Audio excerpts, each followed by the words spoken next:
The Baldwin BP20 was a 6-axle shark nose locomotive that was mostly used for passenger service.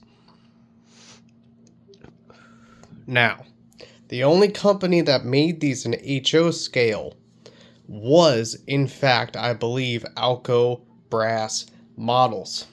This one, as we can see, definitely is not an Alco brass model. So, what is my BP20?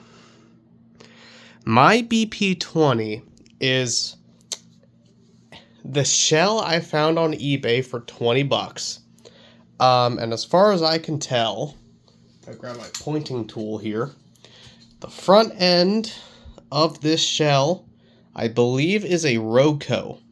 Then we can see the body seam here. The back end, I believe, is a Bachmann.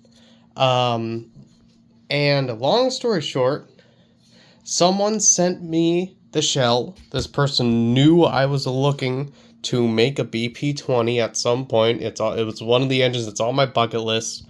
And they sent me this shell, and I bought it immediately. And when I got it, it had a sticky note inside. And that sticky note told me that this shell fits onto a Walther's DL109.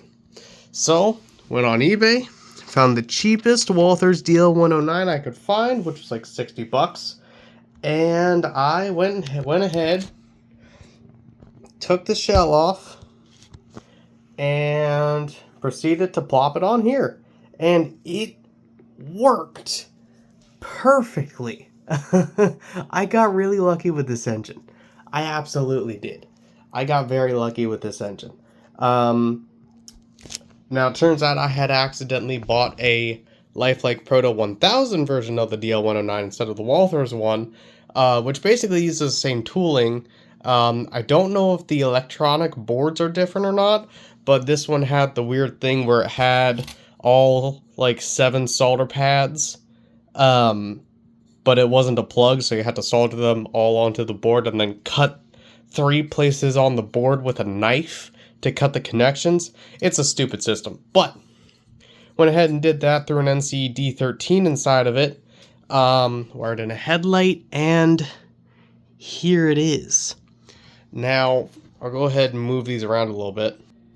Here it is next to a Bachmann RF16 for scale, right? Okay. But yeah, this is it on the underside. You can see that the coupler on the chassis fits in the hole of the Roco front end perfectly. And yeah, it really does fit on there perfect. And it is heavy too. This thing pulls.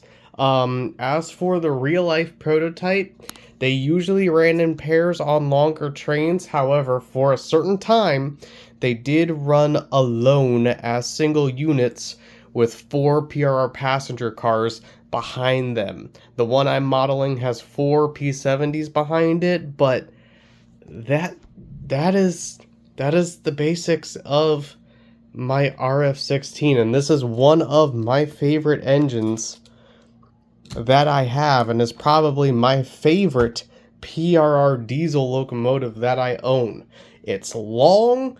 I want to say it's longer than my SD80. Hold on.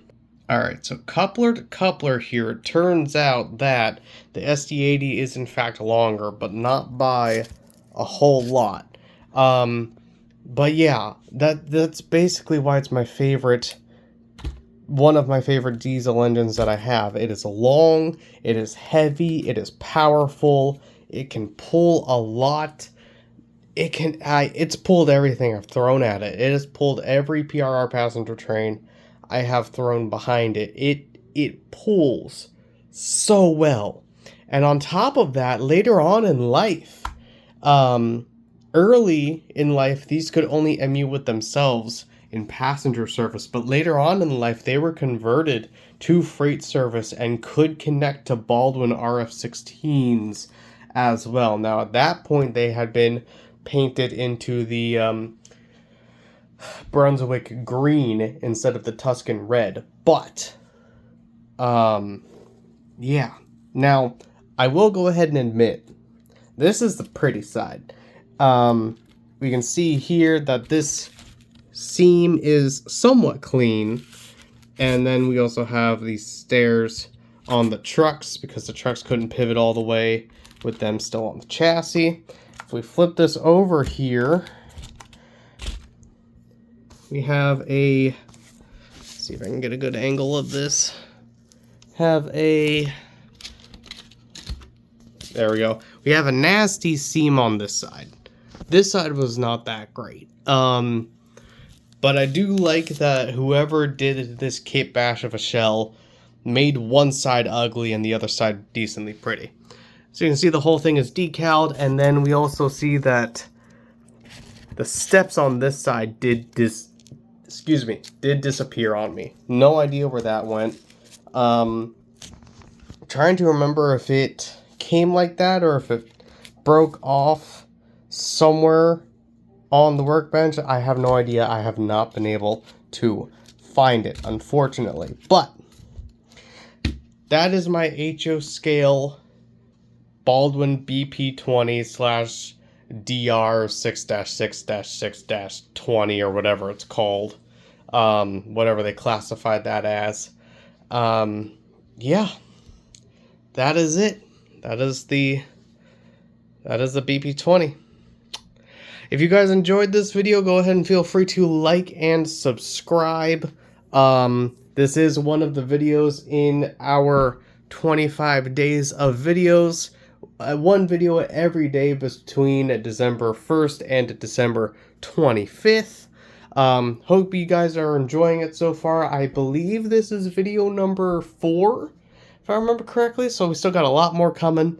Yeah, hope you guys enjoyed. And, see you tomorrow.